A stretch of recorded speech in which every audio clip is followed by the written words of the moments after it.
اللہ سبحانہ تعالیٰ نے بنی اسرائیل پر بے شمار انعامات کیے، انہیں ہر طرح کی نعمتوں سے نوازا، انہیں ان کے دشمنوں سے نجات دی، لیکن اس کے باوجود ان کے دل اللہ کے آگے جھکے نہیں، ان کے دلوں میں نرمی نہیں پیدا ہوئی، ان کے اندر شکر گزاری نہیں آئی، تو اللہ سبحانہ تعالیٰ نے ان کے دلوں کو سخت کر دیا۔ آج ہم دلوں کی سختی کے بارے میں، سنگ دلی کے بارے میں پڑھیں گے ایک مثال جو سورۃ البقرہ کی آیت نمبر 74 میں پائی جاتی ہے۔ وَإِذْ قَتَلْتُمْ نَفْسًا، واقعہ یا قصہ یہاں سے شروع ہوتا ہے، اور جب تم نے ایک شخص کو قتل کر دیا، پھر تم اس کے بارے میں باہم جھگڑنے لگے، اور اللہ اسے ظاہر کرنے والا تھا جو کچھ تم چھپا رہے تھے، تو ہم نے کہا اس مقتول کو اس گائے کے بعض حصے سے ضرب لگاؤ، اسی طرح اللہ مردوں کو زندہ کرے گا، اور وہ تمہیں اپنی نشانیاں دکھاتا ہے تاکہ تم عقل سے کام لو۔ پھر اس کے بعد تمہارے دل سخت ہو گئے، گویا کہ وہ پتھروں کی طرح ہے یا ان سے بھی زیادہ سخت، اور بے شک بعض پتھر وہ ہیں کہ ان میں سے نہریں پھوٹ نکلتی ہیں، اور بے شک ان میں سے کچھ ایسے ہیں کہ جو پھٹ پڑتے ہیں تو ان میں سے پانی نکل آتا ہے، اور بلا شبہ ان میں سے کچھ ایسے ہیں کہ وہ اللہ کے خوف سے گر پڑتے ہیں، اور اللہ ہرگز اس سے غافل نہیں ہے جو بھی تم عمل کرتے ہو۔ اس مثال کا سیاق و سباق کچھ اس طرح ہے کہ بنی اسرائیل کا ایک شخص بے اولاد تھا مگر بہت مالدار تھا، اس کا بھتیجا اس کا وارث بنتا تھا،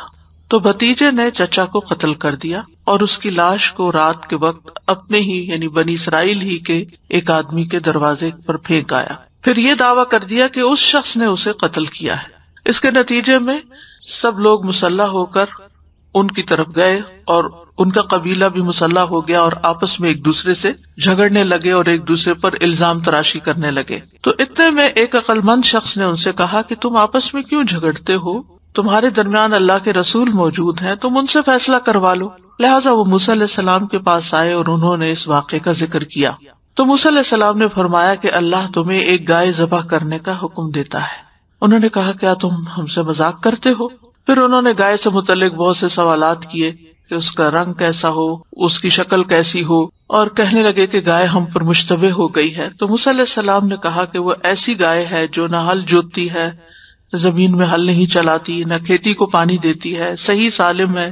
اس میں کسی قسم کا رنگ اور نشان نہیں۔ تو انہوں نے کہا اب تم ٹھیک بات لائے ہو، اور پھر انہوں نے اس گائے کو ذبح کیا، اور لگتا ایسا تھا کہ وہ ذبح نہیں کریں گے۔ بہرحال اگر وہ پس و پیش نہ کرتے، بہت سے سوالات نہ کرتے، تو حکم کی اطاعت بھی ہو جاتی اور مسئلہ بھی حل ہو جاتا، لیکن چونکہ انہوں نے بحث مباحثے سے کام لیا، بہت سے سوالات کیے، تو بالآخر انہیں گائے تو مل گئی لیکن اس کی بھاری قیمت چکانی پڑی۔ کہا جاتا ہے کہ صرف ایک ہی شخص ایسا تھا جس کے پاس وہ گائے تھی، اور اس نے پھر بہت بڑا مطالبہ کیا کہ اس گائے کی کھال بھر سونا اگر تم مجھے دو گے، یعنی گوشت تم نکال کر اتنا سونا مجھے دو گے تو تب میں تمہیں یہ گائے دوں گا۔ بہرحال انہوں نے جیسے تیسے اس گائے کو خریدا، اور اس کے بعد یہ کہ اس کو ذبح کیا۔ ذبح کرنے کے بعد اس کا ایک ٹکڑا مقتول کے جسم پر جو ہی مارا گیا تو مقتول اٹھ کر بیٹھ گیا، اور اس نے واضح طور پر اپنے بھتیجے کی طرف اشارہ کرتے ہوئے کہا کہ اس نے مجھے قتل کیا۔ اب جب دوبارہ اللہ تعالیٰ نے اس کی روح کو قبض کیا تو بھتیجے نے کہا اللہ کی قسم میں نے تو اسے قتل نہیں کیا، پھر قسم کھا لی، جبکہ اتنا بڑا معجزہ اپنی آنکھوں کے سامنے دیکھ چکے تھے۔ ان کی آنکھوں کے سامنے ایک مردہ شخص زندہ ہو کر بیٹھتا ہے اور بتاتا ہے کہ قاتل کون ہے، لیکن قاتل پھر بھی ڈھٹائی کے ساتھ قسم کھا لیتا ہے کہ میں نے قتل نہیں کیا۔ تو اللہ تعالیٰ نے فرمایا ثم قست قلوبکم من بعد ذلک، اس کے بعد پھر تمہارے دل سخت ہو گئے، یعنی اس واقعے کو دیکھنے کے بعد بجائے اس کے کہ مجرم کو پکڑا جاتا، تم نے مجرم کی ہاں میں ہاں ملا دی، لہٰذا جرم کرنے والے یا ظالم کا ساتھ دینے کی بنا پر ان سب کے دل سخت کر دیے گئے۔ اسی طرح یہ ہے کہ طویل مدت گزرنے کے ساتھ ساتھ بنی اسرائیل کے دل سخت ہو گئے تھے، بہت سی انہوں نے آیات دیکھی، معجزات دیکھے، لیکن کسی نصیحت اور موعظت کو قبول نہیں کیا، اسی وجہ سے پھر ان کے دل سخت ہو گئے۔ ایک اور جگہ پر آتا ہے فَبِمَا نَقْضِهِمْ مِيثَاقَهُمْ لَعَنَّاهُمْ وَجَعَلْنَا قُلُوبَهُمْ قَاسِيَةً، ان کے اپنے عہد کو توڑنے کی وجہ سے، یعنی انہوں نے جو عہد اللہ سے باندھا اس کے توڑنے کی وجہ سے ہم نے ان پہ لعنت کی اور ہم نے ان کے دل سخت کر دیے۔ یعنی یہ ایک خاص واقعہ ہے، لیکن اس کے علاوہ بھی اوور آل بنی اسرائیل کا جو رویہ رہا، اللہ تعالیٰ کی آیات کے ساتھ، اللہ تعالیٰ کے پیغمبروں کے ساتھ، اس بنا پر ان کے دل سخت کر دیے گئے. اور کیسے سخت؟ کہ فَهِيَ كَالْحِجَارَةِ، جیسے پتھر ہوں، او اشد قسوہ، یا پتھروں سے بھی زیادہ سخت. کیونکہ کچھ پتھر ایسے ہوتے ہیں کہ جو ٹوٹتے ہیں تو ان میں سے چشمے اور نہریں بہہ پڑتی ہیں، اور بعض پتھروں سے پانی نکل آتا ہے، اور بعض پتھر اللہ کے ڈر اور خوف سے پہاڑوں کی چوٹیوں سے گر پڑتے ہیں، نیچے آ جاتے ہیں. تو آئیے ہم دیکھتے ہیں کہ اس مثال سے اللہ سبحانہ وتعالی کیا بات سمجھا رہے ہیں، اور بذات خود اس مثال کے اندر کتنی گہرائی پائی جاتی ہے. جیسا کہ ہم جانتے ہیں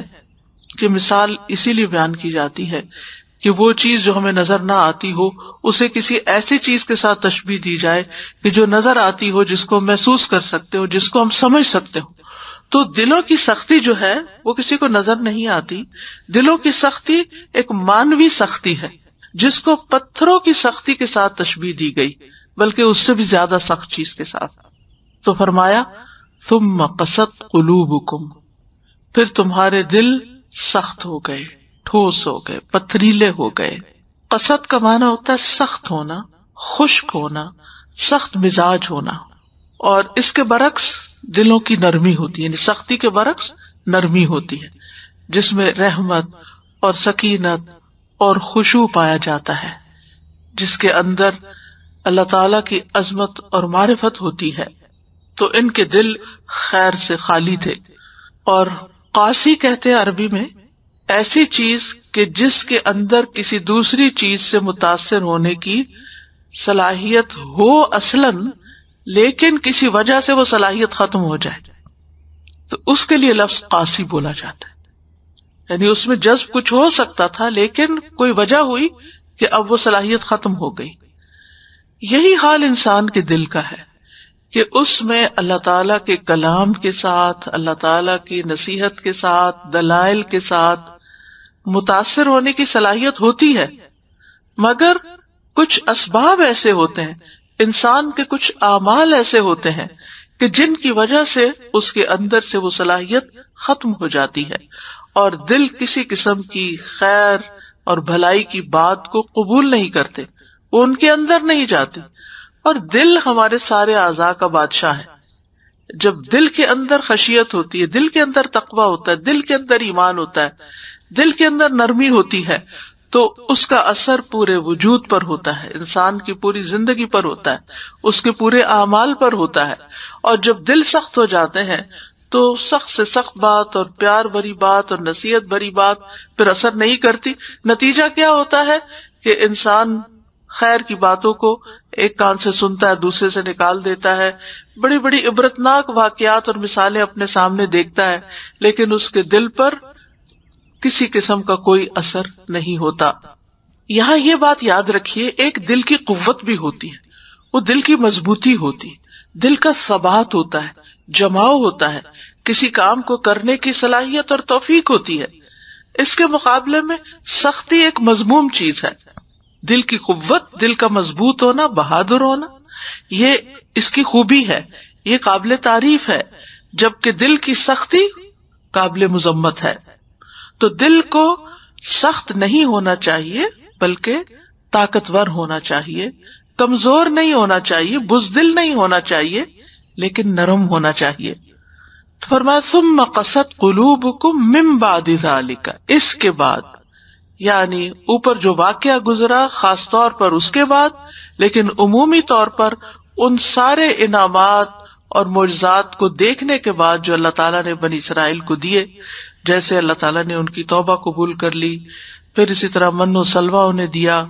پھر اسی طرح ان پر جب پہاڑ معلق کر کے ان سے وعدہ لیا کہ خذوا ما آتیناکم بقوہ، کتاب کو مضبوطی سے پکڑو، پھر اس کو ٹال دیا. پھر آپ دیکھیے کہ کس طرح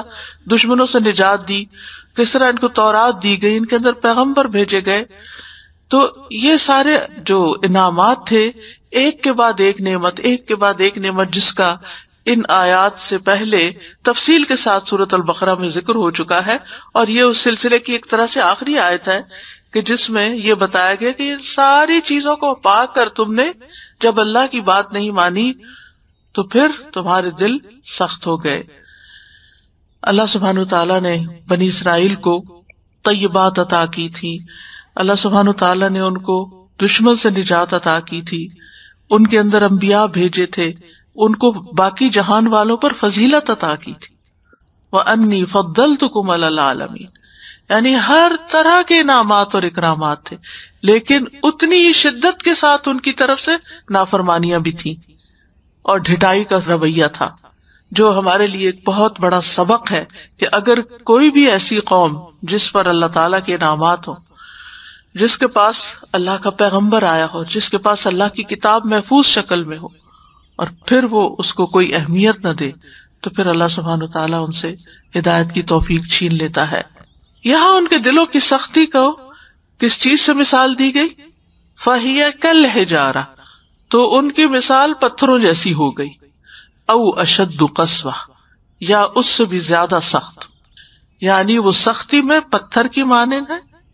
اور پتھر جو ہے وہ لوہے سے بھی سخت ہوتا ہے، کیونکہ فولاد ہو، سیسا ہو، لوہا ہو، پیتل ہو، اس قسم کی جتنی بھی دھاتیں ہیں جو سخت دھاتیں ہوتی ہیں، جب انہیں آگ میں پگھلایا جائے تو وہ پگھل جاتی ہیں۔ اس کے برعکس پتھر آگ میں پگھلتا نہیں ہے، وہ ٹوٹ جاتا ہے، ریزہ ریزہ ہو جاتا ہے، لیکن میلٹ نہیں ہوتا۔ تو یہاں اسی لیے دلوں کو پتھروں سے تشبیہ دی گئی کہ وہ جب سخت ہو جاتے ہیں تو پھر وہ پگھلتے نہیں، پھر ایسے لوگوں پر اللہ کا کلام اثر نہیں کرتا۔ پھر فرمایا او اشد،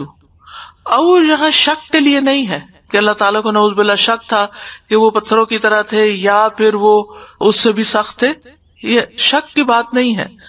بلکہ اس کے کئی معنی کیے گئے ہیں۔ ایک معنی یہ ہے کہ بل کے معنوں میں اضراب کے لیے، کہ پتھر کی طرح بلکہ اس سے بھی سخت، یا پھر تنویع کے لیے ہے۔ تنویع کہتے ہیں اقسام بیان کرنے کو۔ کچھ لوگ ایسے ہیں جن کے دل پتھروں کی طرح، بنی اسرائیل کے، کیونکہ درجات ہوتے ہیں نا لوگوں کے بھی، اور کچھ کے تو اس سے بھی زیادہ سخت ہیں،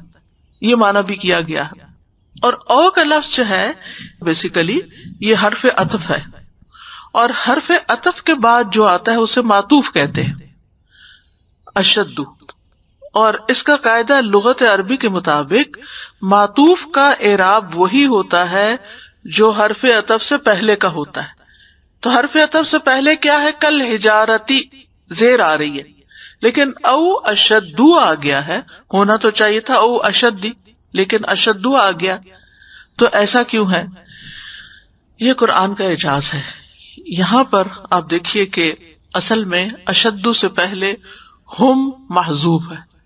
اور اشدو اس کی خبر ہے، یعنی ہم اشد قسوہ،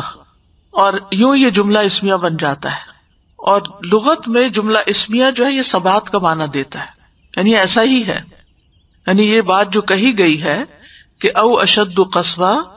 تو اس پر بعض لوگوں نے اعتراض کیا کہ کیا اللہ تعالیٰ کو پتا نہیں تھا کہ وہ حجارہ ہیں یا زیادہ سخت ہیں، پتھر ہیں یا پتھروں سے بھی سخت ہیں؟ تو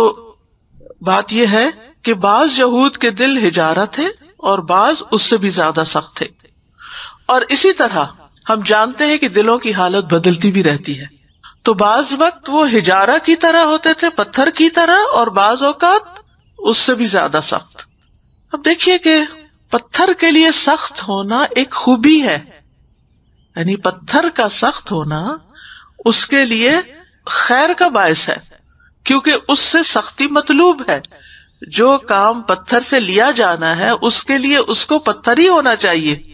کیونکہ اگر وہ پتھر نو مثال کے طور پر پہاڑ ہے، چٹانیں ہیں، اگر یہ پہاڑ سخت نہ ہو تو کیا ہو؟ ہوا آئے اور سب کو اڑا کے لے جائے، بارش برسے اور سب بہہ جائے، یا دھوپ نکلے اور اگر مثلا برف بھی ہے تو وہ بھی ساری پگھل جائے۔ تو پتھروں کے لیے تو سختی ان کی خوبی ہے، لیکن انسان کے لیے پتھر جیسا ہونا اس کی مذمت ہے۔ سنگ دل، سٹون ہارٹیڈ، اردو میں بھی آپ دیکھیں سنگ دل کہتے، سنگ پتھر کو کہتے فارسی میں۔ تو حجارہ کے بھی اپنے فائدے ہیں، یعنی پتھروں کے اپنے فائدے ہیں جو کہ آگے آیت میں آ رہے ہیں، لیکن جب کوئی شخص پتھر جیسا ہو جاتا ہے، پتھر دل ہو جاتا ہے، جیسے اردو میں کہتے پتھر دل ہے فلاں، تو پتھر دل ہو جاتا ہے تو پھر اس کے اندر سے کوئی خیر نہیں نکلتی یعنی پتھر اپنی اصلی شکل میں بڑی خیر رکھتا ہے اپنے اندر، لیکن انسان جب پتھر بنتا ہے تو اس کے اندر تو کوئی خیر رہتی ہی نہیں، اور صرف پتھر یا چٹان یا کوئی پتھر کا ٹکڑا چھوڑے بڑے بڑے پہاڑ. جب کوہ طور نے تجلی دیکھی اللہ سبحانہ وتعالیٰ کی تو کیا ہوا؟ ریزہ ریزہ ہو گیا. حالانکہ پتھروں کو توڑنے کے لیے بہت بڑی فورس چاہیے ہوتی ہے، ڈائنامائٹ چاہیے ہوتا ہے، اٹامک فورسز چاہیے ہوتی ہے پتھروں کو توڑنے کے لیے، لیکن وہ پہاڑ ریزہ ریزہ ہو گیا آن کی آن میں. اسی طرح موسیٰ علیہ السلام نے جب عصا مارا تھا چٹان کے اوپر تو کیا ہوا؟ اس سے 12 چشمے پھوٹ پڑے، اس میں سے خیر نکل پڑی. اسی طرح لو انزلنا هذا القرآن على جبل لرأيته خاشعا متصدعا من خشیۃ اللہ. اگر ہم اس قرآن کو کسی پہاڑ پر اتارتے، یعنی اللہ کا کلام اپنے اندر اتنی قوت رکھتا ہے کہ اگر یہ پہاڑ پر بھی اترے تو پہاڑ بھی ریزہ ریزہ ہو جائے، ٹکڑے ٹکڑے ہو جائے، اللہ کے ڈر سے جھک جائے، پست ہو جائے. اور یہاں اسی لیے فرمایا، اور یہ مثالیں ہم لوگوں کے لیے بیان کرتے ہیں تاکہ وہ غور و فکر کریں کہ اگر قرآن مجید میرے دل پر اثر نہیں کر رہا تو کہیں میرا دل سخت تو نہیں. یعنی یہ اپنا جائزہ لینے کی، جیسے آپ دیکھیں فزیکلی بھی اگر ہارٹ ہارڈ ہو جائے تو انسان کے لیے موت ہو سکتی ہے، اس کا فنکشن ختم ہو سکتا ہے، اس کا کام کرنا بند ہو سکتا ہے، تو وہ انسان کے لیے موت کا پیغام ہوتا ہے. اور اسی طرح اسپرچولی بھی اگر دل سخت ہو جائے تو یہ انسان کی روحانی موت ہوتی ہے. تو ہم میں سے ہر ایک کو اپنے دل کا جائزہ لینا چاہیے. وہ کہتے ہیں نا 3 مواقع پر اپنے دل کا جائزہ لیتے رہو، قرآن سنتے وقت، ذکر کی محفلوں میں، اور تنہائی کے اوقات میں. اگر اس میں دل نہ لگے تو سمجھو کہ پھر دل نہیں پتھر ہے سینے میں. تو ہم سب کو اپنے دلوں کا جائزہ لینا چاہیے کہ قرآن سنتے وقت ہماری کیفیت کیا ہوتی ہے، ہمارا دل کتنا لگتا ہے، ہمارے اندر کیسا ارتعاش آتا ہے. کیونکہ جب زلزلہ آتا ہے یا زمین کے اندر ارتعاش پیدا ہوتا ہے تو پتھر بھی کانپ اٹھتے ہیں، پتھر گر پڑتے ہیں، پتھر ٹوٹ جاتے ہیں. لیکن انسان ہے کہ اس پر اللہ کا کلام اثر نہیں کرتا. تو فرمایا وَإِنَّ مِنَ الْحِجَارَةِ، اور بے شک بعض پتھر، لما، البتہ ایسے ہیں جو یتفجر منہ الانہار، اس میں سے نہریں پھوٹ پڑتی ہیں. یتفجر، تفجر کا معنی ہوتا ہے کثیر مقدار میں وسیع پیمانے پر کسی چیز کا پھٹنا. اور نہریں جو ہوتی ہیں اس میں آپ دیکھیں کہ زیادہ پانی نکلتا ہے نا، زیادہ پانی بہتا ہے. یعنی کچھ پتھر ایسے بھی ہیں جہاں سے پانی کی نہریں پھوٹتی ہیں، جن سے لوگ خود پانی پیتے ہیں، اپنے کھیتوں اور جانوروں کو پلاتے ہیں اور بہت سے فائدے اٹھاتے ہیں. اور پتھر جب پھٹتا ہے تو کہتے ہیں کہ 1 مکعب میٹر پتھر کو توڑنے کے لیے 16,700 ٹن فورس کی ضرورت ہوتی ہے، اور 37 ملین پاؤنڈ فورس کی صرف 3/3 پتھر کو توڑنے کے لیے ہوتی ہے. یعنی اگر آپ اس کو کرش کرنا چاہیں تو 73 ملین پاؤنڈز فورس آپ کو چاہیے. لیکن یہ پتھر اللہ کے ڈر سے کیسے پھٹتے ہیں، اللہ کے حکم سے کیسے پھٹتے ہیں کہ وہاں سے پانی نکل آتا ہے. اصل میں آپ دیکھیں کہ جب بادل اور بارش آتی ہے تو زمین کے اندر پانی جذب ہونا شروع ہو جاتا ہے اور وہ زمین کے اندر کی سٹریمز کے چلا جاتا ہے. لیکن ان سٹریمز کے اوپر آس پاس پتھر بھی ہوتے ہیں جس کی وجہ سے وہ پانی زمین سے باہر نہیں نکلتا. جب زلزلے آتے ہیں یا جب اللہ کا حکم ہوتا ہے اور ان چٹانوں کے اندر کریکس ہوتے ہیں تو پھر ان سے پانی گشت کر کے باہر نکلتا ہے اور بڑی بڑی نہریں اور دریا جاری ہو جاتے ہیں اور ان سے بڑے وسیع پیمانے پر خیر پھوٹتی ہے جس سے بے شمار انسانیت سیراب ہوتی ہے. اسی طرح جس انسان کے اندر خیر ہو، یعنی پہلے وہ غافل تھا، اسے پتا نہیں تھا، سخت مزاج تھا، جیسے عمر رضی اللہ عنہ کی مثال آتی ہے، لیکن جب قرآن ان کے دل پہ اترا تو کس طرح ان سے خیر جاری ہوئی، کتنے بڑے بڑے نیکی کے کام انہوں نے کیے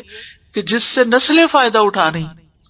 کیونکہ نہروں سے جو پانی نکلتا ہے وہ پھر بہتے بہتے سینکڑوں میل دور تک چلا جاتا ہے، اس کے اثرات بہت دور دور تک جاتے ہیں. اور سورس کیا ہے؟ پتھر کا پھٹنا. تو جس انسان کا دل نرم ہو جاتا ہے، اس کی سختی ختم ہو جاتی، پھر اس کے اندر دوسروں کے لیے بے پناہ بھلائی آ جاتی، وہ ہر ایک کی خیر سوچتا ہے، ہر ایک کے لیے بھلا کرتا ہے، ہر ایک کو فائدہ پہنچاتا ہے۔ اور پھر فرمایا وَإِنَّ مِنْهَا لَمَا يَشَّقَّقُ، اور ان میں سے بعض ایسے ہیں جو شق ہو جاتے ہیں، کریک ہو جاتے ہیں، فَيَخْرُجُ مِنْهُ الْمَاءُ، تو اس میں سے پانی رسنے لگتا ہے، پانی نکلتا ہے، یعنی پہلے درجے میں زیادہ پانی نکلتا ہے، لیکن چونکہ پتھروں کی بھی حالتیں اور ان کے مقام کے کہاں پر وہ پتھر ہیں، کتنے سائز کے ہیں، کیونکہ اس سختی میں بھی پتھر مختلف ہوتے ہیں، تو پھر اس کے اندر سے دوسری قسم کے پتھر سے جب وہ کریک ہوتا ہے تو پانی نکلنے لگتا ہے، اور یہ پہلی قسم کے پتھروں سے کم درجے کے ہیں۔ اور پانی جو ہے اللہ تعالیٰ کا ایک بہت بڑا عطیہ ہے انسانیت کے لیے، انسان کی زندگی اس پر قائم ہے، صرف انسان نہیں، حیوان، نباتات سب پانی کے محتاج ہوتے ہیں۔ تندرستی اور صحت کی بقا کے لیے پانی چاہیے ہوتا ہے، انسانی جسم کے اندر سب سے زیادہ مقدار پانی ہی کی ہوتی ہے۔ وَجَعَلْنَا مِنَ الْمَاءِ كُلَّ شَيْءٍ حَيٍّ، ہر زندہ چیز جو ہے اس کی بنیاد پانی ہے، پانی کے بغیر انسانی زندگی کا تصور بھی نہیں، ہر چیز کی اصل پانی ہے۔ ابو ہریرہ کہتے ہیں کہ ایک مرتبہ وہ نبی صلی اللہ علیہ وسلم کے پاس آئے اور کہا یا رسول اللہ صلی اللہ علیہ وسلم، جب میں آپ کو دیکھتا ہوں تو میرا دل ٹھنڈا ہو جاتا ہے، آنکھوں کو قرار آ جاتا ہے، آپ مجھے ہر چیز کی اصل بتائیے۔ آپ نے فرمایا ہر چیز پانی سے پیدا کی گئی ہے، یعنی گویا زندگی، عمارت سے مراد آبادی اور خوشحالی کی بنیاد پانی ہے، تو اس کے بغیر تو زندگی ہی نہیں۔ تو کتنا ضروری ہے کہ انسان کے اندر نرمی ہو، کہ اس کے آنسو بہہ پڑے، یعنی دل کی نرمی کا اظہار کہاں سے ہوتا ہے؟ آنکھوں سے پانی بہہ کے، اس کے جسم کے اندر اس کے رونگٹے کھڑے ہو کر، اس کے کھال نرم ہو کر، یعنی اس کا اثر پھر پورے جسم پر پڑتا ہے، اس کا اظہار بھی ہوتا ہے۔ وَإِنَّ مِنْهَا لَمَا يَهْبِطُ مِنْ خَشْيَةِ اللَّهِ، اور کچھ پتھر ایسے ہوتے ہیں کہ ان سے پانی تو نہیں نکلتا، لیکن اللہ کے ڈر سے وہ گر پڑتے، پہاڑوں کی چوٹیوں سے نیچے آ جاتے ہیں، وہ کہاں اونچے لگے ہوئے تھے اور کہاں وہ لڑکتے لڑکتے لڑکتے نیچے آ گئے۔ یہبط حبوط کا معنی ہے اوپر سے نیچے آنا، اور یہاں خشیت اللہ کا لفظ استعمال ہوا ہے، اور خشیت اس خوف کو کہتے ہیں جس کے ساتھ علم بھی ہو، جیسے آتا ہے نا انما یخشی اللہ من عبادہ العلماء، تو یہ علم کس چیز کا علم؟ اللہ کی عظمت کا علم۔ تو پتھروں کے اندر بھی اللہ کی ہیبت جب آتی، اللہ کی عظمت کا احساس جب پیدا ہوتا ہے تو وہ گر پڑتے ہیں۔ مجاہد کہتے ہیں پہاڑ کی چوٹی سے جب بھی چٹان گرتی ہے اور کسی بھی پتھر سے جب نہر پھوٹتی ہے یا اس میں سے پانی نکلتا ہے تو ایسا صرف اللہ کے خوف کی وجہ سے ہوتا ہے، کیونکہ انسان، حیوانات، نباتات کے علاوہ جمادات کے اندر بھی اللہ کی معرفت ہے، اسی لیے ہر چیز اللہ کی تسبیح بیان کر رہی ہے، اسی لیے ان کے اندر اللہ کی خشیت آتی۔ آپ کو معلوم ہے نا کہ جب جمعہ کا دن آتا ہے تو ہر چیز قیامت کے آنے سے ڈرنے لگتی ہے۔ تو ہر چیز کیسے ڈرنے لگتی؟ کیونکہ ان کے اندر بھی اللہ کی معرفت ہے۔ ایک انسان ایسا ہے جو سنگ دل ہوتا ہے تو اس کے اندر اللہ کی معرفت نہیں ہوتی۔ اور پھر آپ دیکھیے کہ یہاں پر جو ترتیب بیان ہوئی وہ بھی بڑی دلچسپ ہے۔ سب سے پہلے تفجر کی بات کی گئی، پھر تشقق کی بات ہے، پھر حبوط کی بات ہے۔ تو آپ دیکھیں کہ اوپر سے پہاڑ سے پتھر لڑکتے ہیں نا تو وہ صرف اوپر ہی ہلچل نہیں ہوتی، کہتے ہیں کہ وہ سب سے پہلے زمین کے اندر ہوتی ہے، پھر اس کے بعد دوسرے درجے کی ہوتی ہے، پھر اس کے بعد پہاڑ سے اوپر سے پتھر لڑکتے ہیں۔ وَمَا اللَّهُ بِغَافِلٍ عَمَّا تَعْمَلُونَ، اور اللہ اس سے غافل نہیں جو تم عمل کرتے ہو۔ بغافل، با یہاں زائد ہے، تاکید کے لیے آئی ہے، اور یہ ایک طرح سے تہدید ہے، دھمکی ہے، خوف دلانا ہے کہ تم جو کر رہے ہو کر لو، اس کے بعد اللہ تعالیٰ تمہارا محاسبہ کرے گا اور تمہیں ایسی سزا دے گا جس کے تم مستحق ہوگے، کیونکہ تم نے اللہ کی نعمتوں کا انکار کیا، ناشکری کی، اللہ کے حکم کا انکار کیا۔ اور یاد رکھیے کہ یہاں جو اللہ تعالیٰ کے بارے میں یہ آیا نا کہ وہ غافل نہیں ہے، تو اللہ کا غافل نہ ہونا اس کی صفات سلبیہ میں سے ہے. غفلت اللہ کے اندر نہیں ہے. صفات سلبیہ ایسی ہوتی ہیں جن کا اللہ سبحانہ تعالیٰ اپنی ذات سے نفی کر دیتا ہے کہ اللہ ایسا نہیں ہے، اور یہ دو چیزوں پر مشتمل ہوتی ہیں. ایک اس چیز کی نفی کرنا جس کا وہاں ذکر ہوا ہے، غفلت کی نفی ہے غافل میں، اور دوسرا اس کے برعکس اس کی صفت کمال کو ثابت کرنا. غافل نہیں تو پھر کیا ہے؟ پوری طرح جاننے والا ہے. تو اللہ اس سے غافل نہیں جو لوگ عمل کر رہے ہیں. اور اس کو ایک قرات میں یعملون بھی پڑھا گیا ہے، اور یہاں براہ راست بنی اسرائیل سے خطاب ہے، اس دور کے بھی جب یہ واقعہ پیش آیا، اور پھر اس کے بعد نبی صلی اللہ علیہ وسلم کے زمانے کے یہود جو ہے ان سے بھی خطاب ہے، اور اس کے بعد بھی. اور پھر جیسا کہ آیات سے ایک سبق لینا ہوتا ہے، تو اس میں ہم سب کے لیے بھی ایک بہت بڑا سبق ہے کہ اگر ہم اللہ سبحانہ تعالیٰ کے کلام سے اثر نہیں لیتے تو پھر یہ ڈرنے کی بات ہے، فکر مندی کی بات ہے. تو بنیادی طور پر تو بنی اسرائیل کی سرزنش کی گئی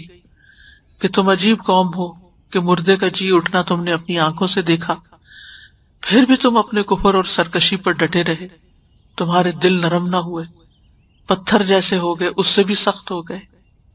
اور ہم جانتے ہیں کہ بنی اسرائیل کے دلوں کی سختی اس سے بھی پتہ چلتی کہ جو انہوں نے اللہ کے کلام کے ساتھ کیا، جو انہوں نے اللہ کے انبیاء کے ساتھ کیا. یعنی جب دل سخت ہوتا ہے نا، انسان بڑے سے بڑا گناہ کر لیتا ہے، اسے ڈر ہی نہیں لگتا،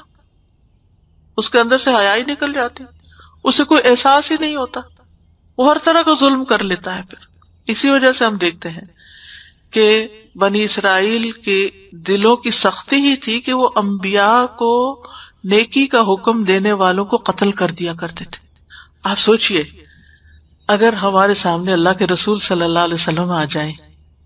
تو ہمارے دلوں کا حال کیا ہو، ہمارے اندر کیسی محبت ہو، ہماری کیفیت ہی بدل جائے.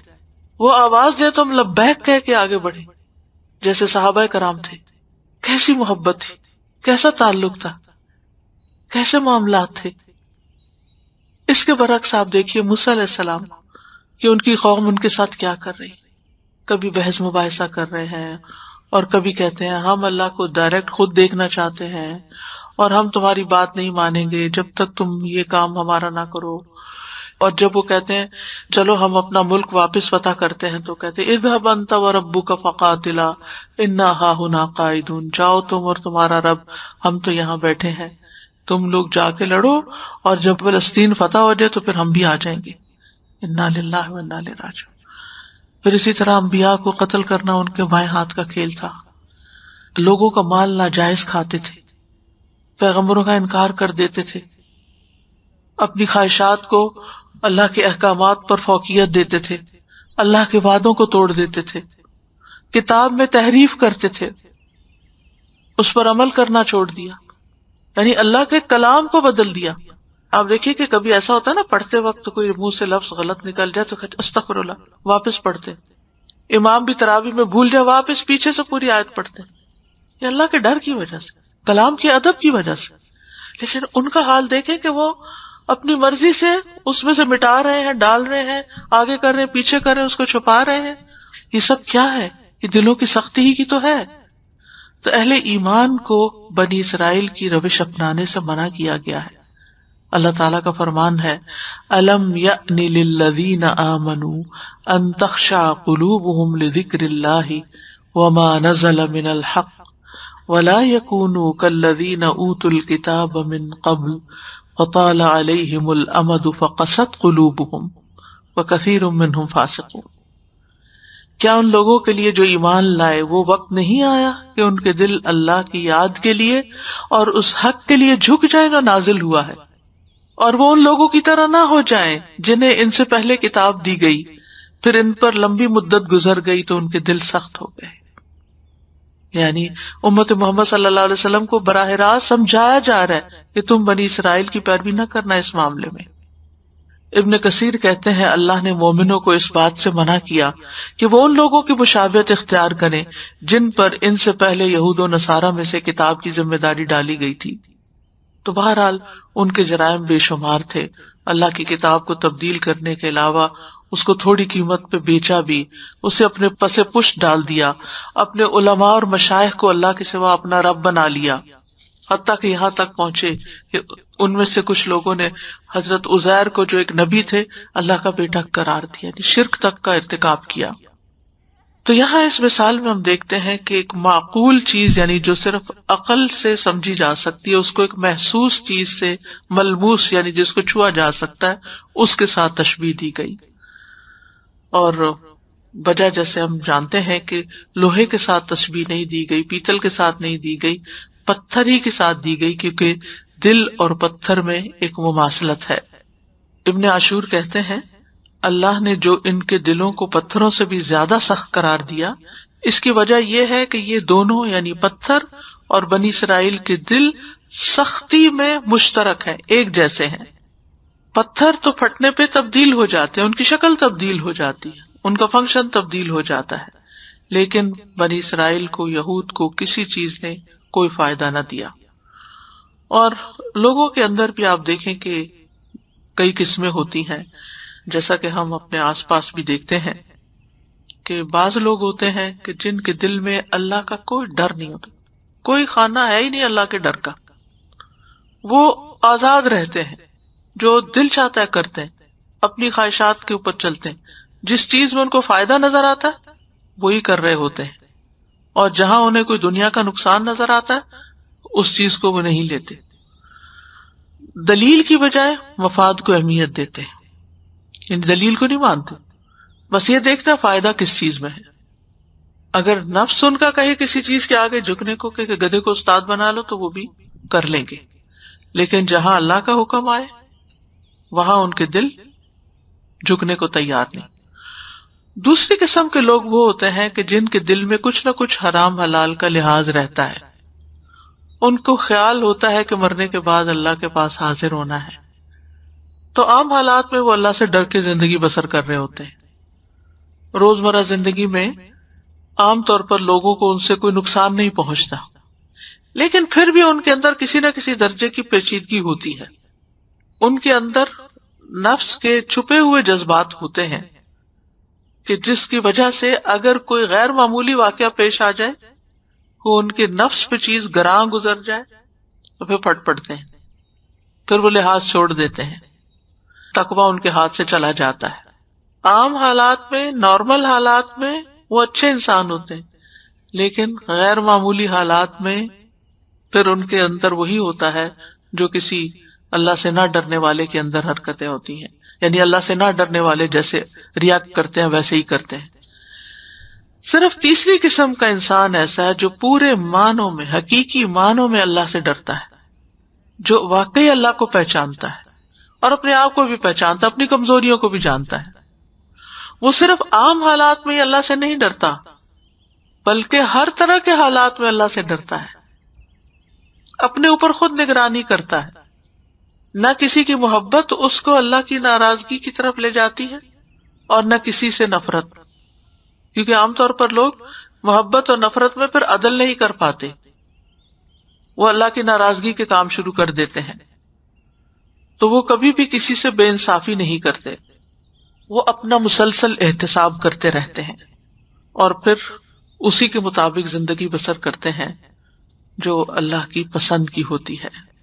تو آپ دیکھیے کہ یہاں اس مثال میں بھی اللہ تعالیٰ نے 3 طرح کے پتھروں کا بتایا ہے کہ بعض انسان جن کے دل میں اللہ کا ڈر ہوتا ہے، ان کے آنکھوں سے آنسو بہتے ہیں،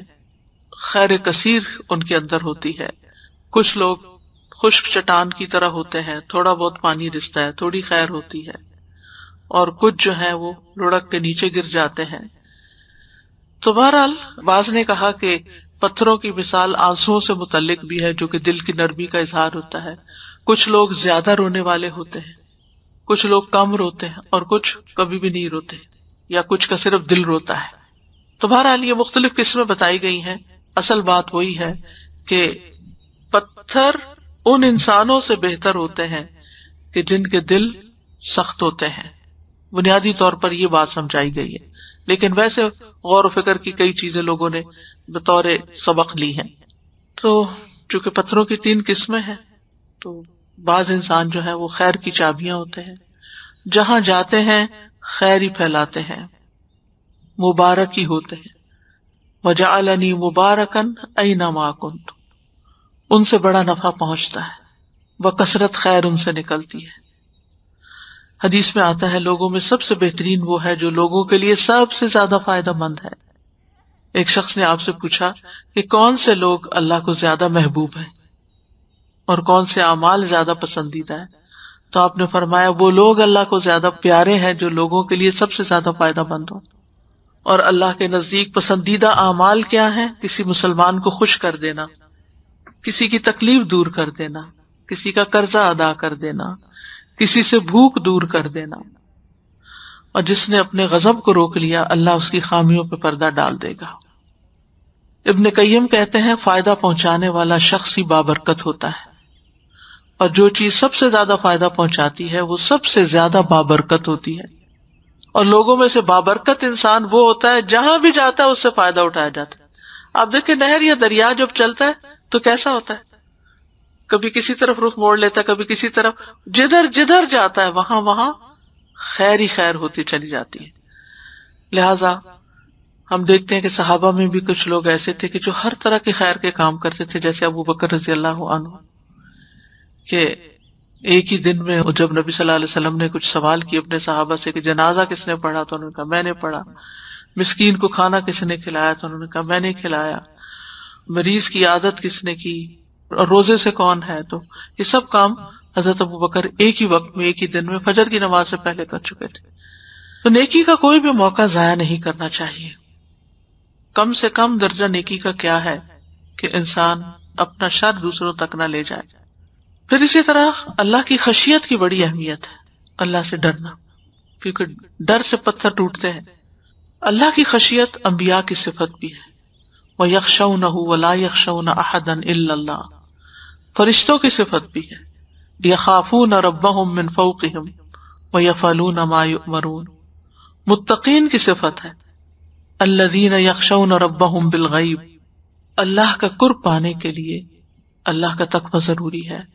اِنَّ أَكْرَمَكُمْ عِندَ اللَّهِ أَتْقَاكُمْ، ابن قیم کہتے ہیں عام مومن خوف رکھتے ہیں، علماء اور اللہ کی معرفت رکھنے والے خشیت رکھتے ہیں، اور اللہ سے محبت کرنے والے ہیبت رکھتے ہیں، اور اللہ کے مقربین اللہ کی تعظیم کرتے ہیں۔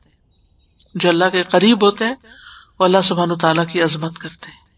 اور جس انسان کے دل میں جتنی اللہ کی معرفت ہوتی ہے اس کے دل میں اتنی ہی خشیت ہوتی ہے۔ منافق اللہ سے نہیں ڈرتا، مومن احسان اور خشیت کو جمع کرتا ہے، منافق بدعملی اور بے خوفی جمع کرتا ہے، یعنی کام بھی کچھ نہیں کرتا اور ڈرتا بھی نہیں۔ اسی طرح اللہ کے ڈر سے رونے والے جو ہیں ان کی بھی بڑی فضیلت ہے۔ نبی صلی اللہ علیہ وسلم نے فرمایا اللہ کے نزدیک 2 قطروں اور 2 نشانوں سے زیادہ کوئی چیز محبوب نہیں، ایک وہ قطرہ جو اللہ کے خوف سے آنسو بن کر نکلے، اللہ کے ڈر سے نکلے۔ پھر اس مثال میں ایک اور فائدہ بھی پایا جاتا ہے کہ جمادات اور نباتات وغیرہ بھی اپنے رب کو پہچانتے ہیں، یعنی بے جان چیزیں بھی اللہ کی معرفت رکھتی ہیں۔ سورہ جمعہ میں آتا ہے یسبح للہ ما فی السماوات وما فی الارض، سورۃ الاسراء میں آتا ہے وَإِن مِّن شَيْءٍ إِلَّا يُسَبِّحُ بِحَمْدِهِ وَلَٰكِن لَّا تَفْقَهُونَ تَسْبِيحَهُم، کوئی چیز ایسی نہیں مگر وہ اللہ کی حمد کے ساتھ اس کی تسبیح نہ کرتی ہو، لیکن تم ان کی تسبیح کو نہیں سمجھتے۔ رسول اللہ صلی اللہ علیہ وسلم نے فرمایا میں اس پتھر کو پہچانتا ہوں جو مکہ مکرمہ میں میرے مبعوث ہونے سے پہلے مجھ پر سلام کیا کرتا تھا، یعنی وہ پیغمبر کو بھی پہچانتا تھا کہ یہ آئندہ کا پیغمبر ہے۔ جب نبی صلی اللہ علیہ وسلم احد پہاڑ پر گئے حضرت ابو بکر، عمر اور عثمان رضی اللہ عنہ کے ساتھ، تو وہ کانپنے لگ گیا، لرزنے لگ گیا۔ آپ نے اس پہ پاؤں مارا اور فرمایا ٹھہرو، تجھ پر ایک نبی، ایک صدیق اور 2 شہید ہیں۔ تو وہ سمجھتا تھا، تو تبھی آپ نے اس کو خطاب کیا۔ کھجور کا تنا مسجد نبی میں رونے لگا جب نبی صلی اللہ علیہ وسلم نے اس کو چھوڑ کر اپنا ایک ممبر بنوا لیا تھا، تو اس کو بھی پتا تھا کہ میرے اوپر اللہ کا ذکر ہوتا ہے، اللہ کے نبی مجھ پہ کھڑے ہو کے خطبہ دیتے، تو اس نے وہ جدائی محسوس کی۔ یعنی قیامت کے دن زمین بھی گواہیاں لائے گی، تو زمین بھی دیکھ رہی ہے نا سب کچھ کہ ہم کیا کر رہے ہیں، اس کے اوپر ہمارے آس پاس کی چیزیں سب میں ہمارے آثار جذب ہو رہے ہیں۔ پھر اسی طرح نبی صلی اللہ علیہ وسلم کے معجزات میں سے ایک معجزہ یہ کہ ایک موقع پر صحابہ کھانا کھا رہے تھے تو آپ صلی اللہ علیہ وسلم نے کھانے کی تسبیح ان کو سنوائی. پھر اسی طرح اس مثال سے ایک اور فائدہ یا ایک اور اہم بات پتہ چلتی ہے کہ دل ہمارا